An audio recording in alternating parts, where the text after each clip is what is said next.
Thanks for watching. Please subscribe to our regular audio podcast to receive every episode automatically over at oncepodcast.com and subscribe in the Apple Podcast app or whatever podcast app you use. And that's the way you can get our podcast automatically, as well as we have a lot of other content over there compared to what we do here on YouTube and for the live show. So subscribe at oncepodcast.com, and here we go with the show.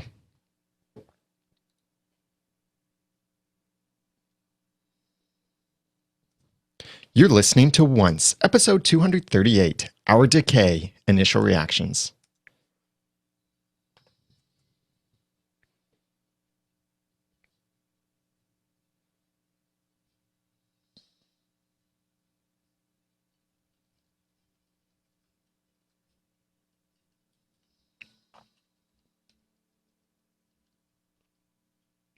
Welcome back to another episode of Once, the unofficial podcast for ABC's TV show Once Upon a Time. I'm Daniel J. Lewis. And I'm Jenny. And Jenny is back. She's my wife, and she's also our wonderful hero manager or manager of hero rewards or something like that. If you are a supporter of the podcast, you have Jenny to thank for all of the wonderful stuff that you now have access to on Patreon, like the bloopers, the spoilers. Well, the other regular hosts are the ones who make those bloopers, but then Jenny publishes them for us and gets that content out there very quickly.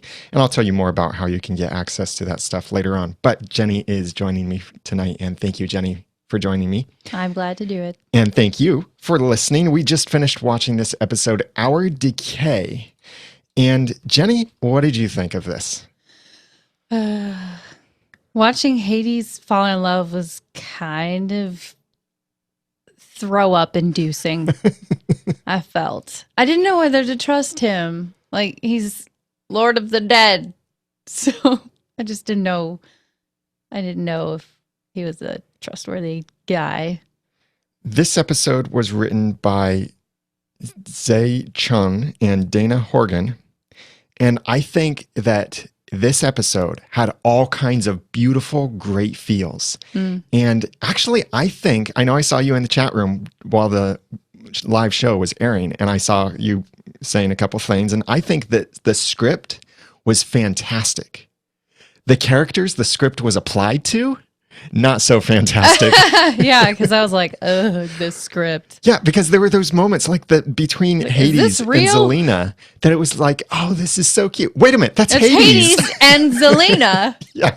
Yeah, and they just met. So it was like, are you for real? The way that WWO put it in our chat room is Zelina could be singing this song, "Hey, I just met you, and this is crazy."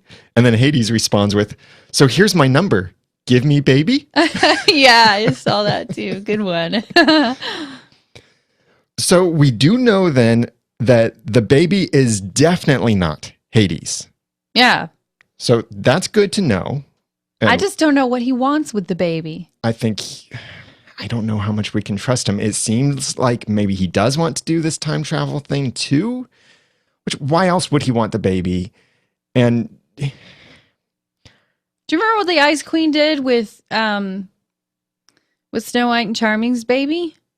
When she was in the barn with that big circle on the ground.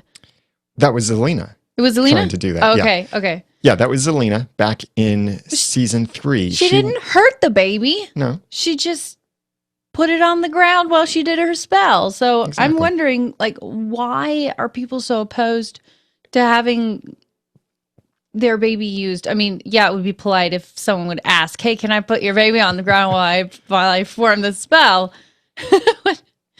But the baby's not actually being hurt unless the writers aren't telling us something, like maybe it's like taking all their innocence out and they're just suddenly like not innocent anymore. I don't know. Yeah, and there's also the issue of what are you enabling? You're enabling time travel, which is something that should not be done. Yeah. Yeah. So I don't know whether we can trust Hades in what he's saying, his reason for bringing Zelina down, or even now we finally got an explanation for why does Storybrooke look like the underworld, or actually vice versa, it seems. Nice. And that sounds beautiful, but again, it's on like Hades? Yeah.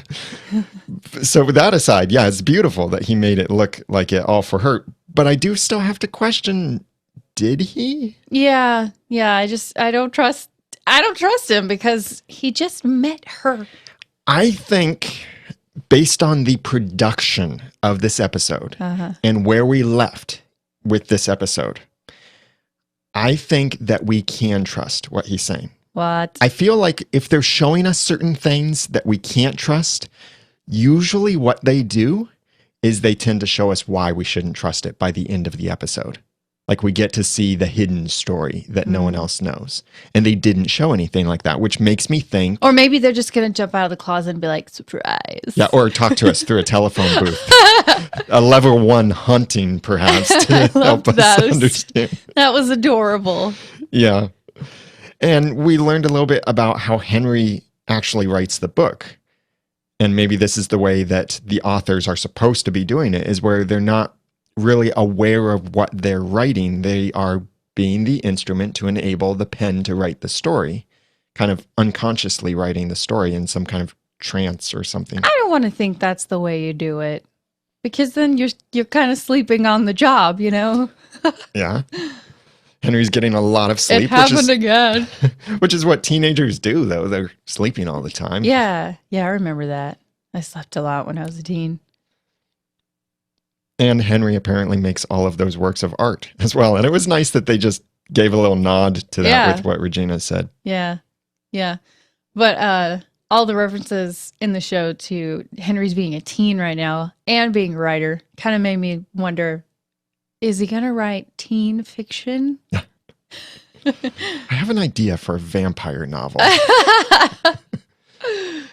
Yeah.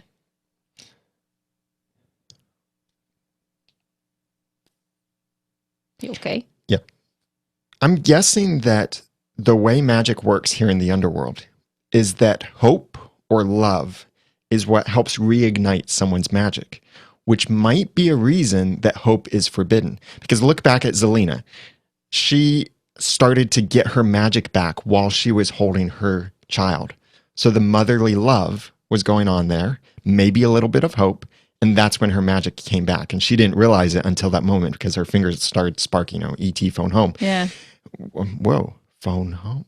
Hey, lots of correlations there. Happy haunting. But then also we saw that Regina was able to use her magic when she saw that horse that was a representation of the horse from her childhood and the relationship with Daniel. And that gave her hope, or maybe reignited some feeling of love. And that helped her to use her magic again. Okay. So maybe that's one of the reasons hope is forbidden in the underworld, is that if people have hope, then they can overthrow Hades. That's very interesting. And what is Snow White known for? Hope. Exactly. And that book is known for hope. Exactly. So the power that's going to overthrow Hades, I don't think it's going to be some kind of story, because after all, this is the story that Hades didn't want people to know. This is his weak spot. I don't really see how this could be, the whole Zelina thing, be what can bring down Hades. I think he just doesn't want people to know that he has a weakness. That's what I thought of. And his weakness is he's loved someone. His weakness is his secret that he wants his heart to start again. And if his heart starts again, well, I guess good things would happen for him. Bad things would happen for everyone else, but yeah, that's just what I thought. Maybe. Unless he is telling the truth and he just does want true love, because that was his original reason for wanting to change the past. But he's got malicious intent. Yeah. Because he wants to overthrow his brother and switch places with his brother. But does he want to anymore? Brother? It's brother, right? Yeah, his brother's Zeus. Okay. I'm not so sure he does want to, if he's now more interested in living a life of love with Zelina. I just don't know. I don't know if I trust him. I don't. He's a mean guy. He's no good. Well, let me tell you who we do trust and who are good people. They are our heroes for every episode of the podcast. And for this episode, I'd like to thank Lisa Slack and David Newland. Thank you very much for your kind support of Once Podcast. We could not do this without you. You hear these names a lot, by the way, because they support the podcast a lot. And there are other names too that come every now and then as we have based on the level of support for the podcast. But thank you very much, Lisa and David. And we also have 28 heroes on Patreon. Thank you very much for your kind ongoing support. Now, if you're supporting us through Patreon at oncepodcast.com/hero, make sure you go to Patreon every week, at least every week, but maybe even twice a week, because Jenny posts spoilers as their own sound clip that you can listen to before the podcast is available. Bloopers. She posts the bloopers, yes, which are unedited cuts. Yeah, it's a lot of video. fun stuff, some stuff that the rest of the podcast audience doesn't get. So go over there. Go enjoy those. And become a hero They're to the just podcast. for you. They are for you, and they are our special gift for you. If we could ride a bicycle with you, then we totally would. Patreon would be that bicycle. So if you want to ride a bicycle with us, get on our Patreon bicycle. Yes, and become a hero. Go Let's over to Once giggle Podcast. and fall down and laugh. oncepodcast.com/hero. And thank you for your support. It was nice to see the Scarecrow in this episode when we got to see him quite often, and an older, more kickbuck. Kickbuck. Save a buck with kickbuck. That's a blooper. And we got to see older Dorothy, who is really like a Snow White in the making, basically. Yeah. And Munchkins. Got to see them. Yeah, we did get to see the Munchkins. So we got to see a lot more of Oz in this episode than we've really seen in any of the other episodes with Oz. And you know what? I was surprised that the Scarecrow actually had a brain. Yeah, and about that brain, that's not the brain that Zelena used for her spell. She used Rumpel's brain, or a representation of his brain, because she took all of the gold that he was weaving there in her little tornado shelter, and then she turned that into a golden brain, and that's what she used to enact her spell. Yeah. I guess any old brain will do. But then what happened to the Scarecrow's brain? I thought what She was took going it. to happen is when Zelena and Hades were almost about to have that dinner, that Hades would then run off with the brain and steal it for himself to be able to enact the curse. But she got that brain from the Scarecrow. And she wouldn't let it go. She was carrying it around with her at the dinner. Did you notice that? Yeah. So why ditch that for Rumpel's, or what happened to that? Maybe Dorothy came and stole the brain back, and then... You mean you're thinking that she still had those ingredients? Well, she must have lost them at some point. They were in Storybrooke. No, she ended up having to use Rumpel's brain. Yeah, in wasn't Storybrooke. that in Storybrooke? It was left behind, right? No. Okay, I'm just remembering things wrong. That's okay. We'll just remove that so you sound smarter. Thanks. Gosh. What else here to say? I've got something. Go ahead. I really loved what Regina said about loving your enemies, basically. Like making them your family. I love that. It was such a nice thing to say. There was some great dialogue from Regina. Yeah.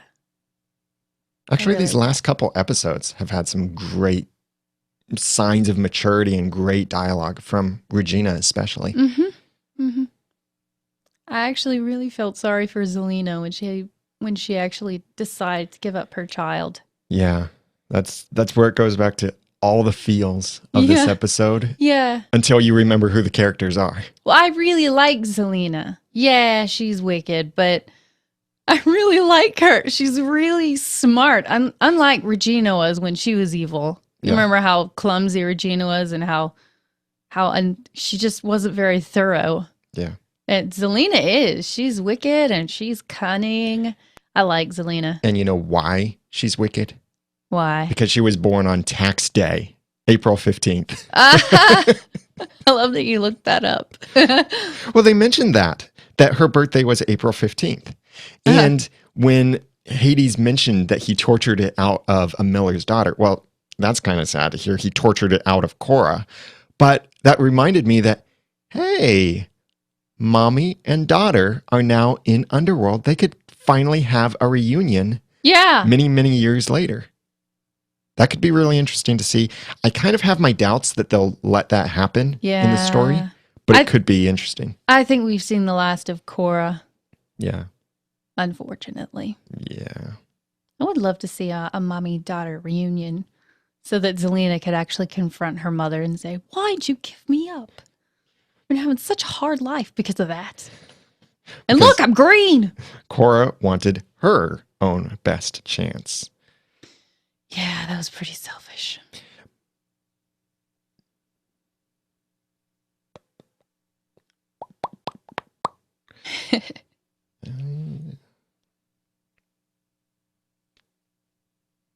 I don't have much more to say. I don't either. I've said everything I thought of. Oh, how can we go on without mentioning this? Speaking of all the feels, there were plenty of other feels with Belle and Rumple. Oh, gosh. And in some way, it's nice to see this conversation happening. Yes! An honest Rumple looks much better than a dishonest Rumple. But the way that he's telling Belle all of this, it's really scary. Yeah. It made me think of like the head gangster or something who's saying, you know what, I'm a criminal. I'm going to be murdering people and then come home and we'll have a romantic date together. And you just need to live with that. And if you don't, then there will be consequences.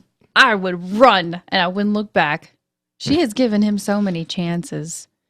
It's nice that he's finally coming to terms with like he's not trying to hide anything from her anymore. I really like that. But it's also kind of scary the way he's doing it. Right. He's kind of given her an ultimatum, like, take me as I am or leave me. And did he even give her the leave me option? Did he? No, I don't think he did. Oh, well, that's scary. We'll dig into this a lot more in our full discussion. Already I've seen some of Jacqueline's tweets, and I know that this Wednesday's full discussion episode will be a very interesting thing. And we want your feedback for our upcoming full discussion. And Corbin does a great job of sorting our feedback for us. So please send us your feedback. You can find our contact information on the website at oncepodcast.com and also in the show notes for this episode at oncepodcast.com/238. You can comment there on the show notes, use the feedback information, email us, call us, send us a voice message any time of the day before Wednesday afternoon. And we record our full discussion live on Wednesday nights at 7 p.m. Eastern time over at oncepodcast.com/live. And we'd love to include your thoughts there. So find all of that in the show notes for this episode and the links to share this episode with your friends at oncepodcast.com/238.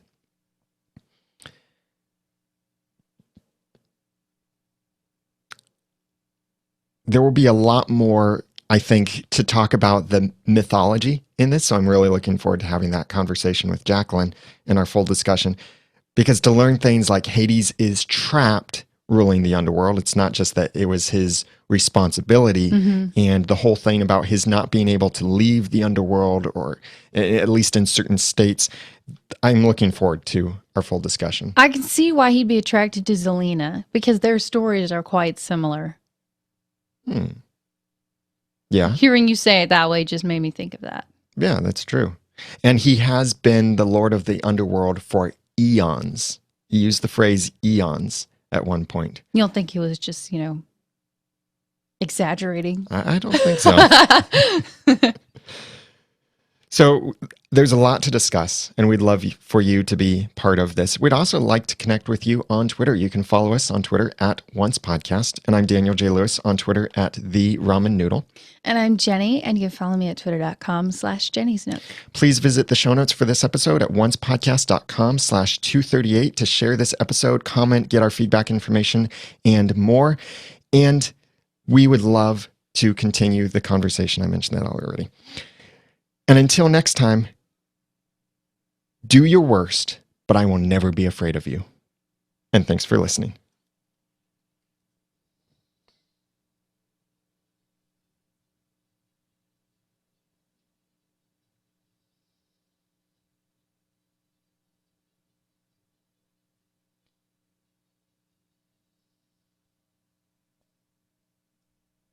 Once Podcast is a proud member of Noodle.mx Network. Find more of our award-winning and award-nominated podcasts make you think, laugh, and succeed at Noodle.mx.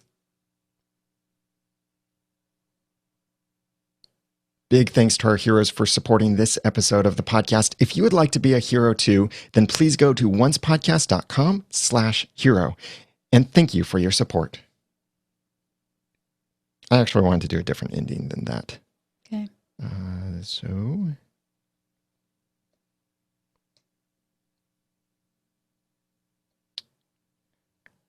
which one was it I wanted? And until next time, go back to your brimstone. And thanks for listening. Every time I see Belle holding a baby, I think of Squirrel Baby from Laws. Did they ever cast Emily DeRaven without, like, does she always hold a baby? In whatever show she's doing, does she ever not hold a baby? I have only seen her in Lost and Once Upon a Time. You've seen her in, what was that older Roswell. show? Roswell. Yeah. Did she ever hold a baby in there? No, but she was pregnant. So she's either always holding a baby or carrying a baby. Yeah. Well, let's put it this way. She's always carrying a baby, either internally or externally. Yep. Squirrel baby. Yeah. Every time she says baby, too, I think of Lost. I feel like she should have been a lot more upset about everything Rumpelstiltskin was telling her.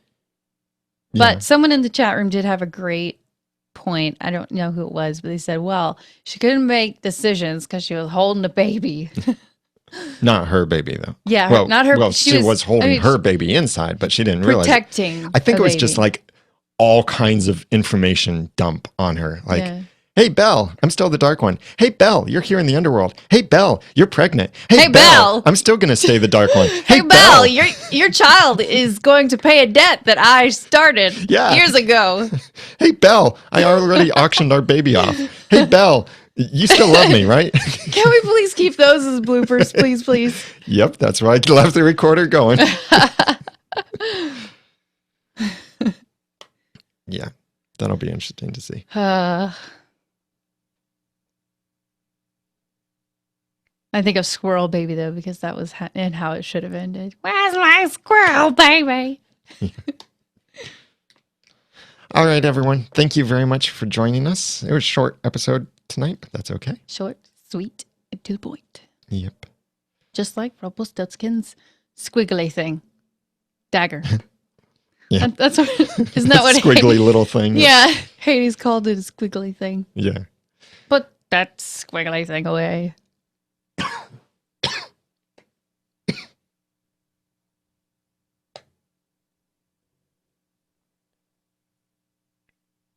Good night, everybody. Good night, everyone. If you're not subscribed to the podcast already, please do so at oncepodcast.com. And we'll be back Wednesday. I won't be. Yeah, I will. Everyone else will be, but not Jenny. Not me.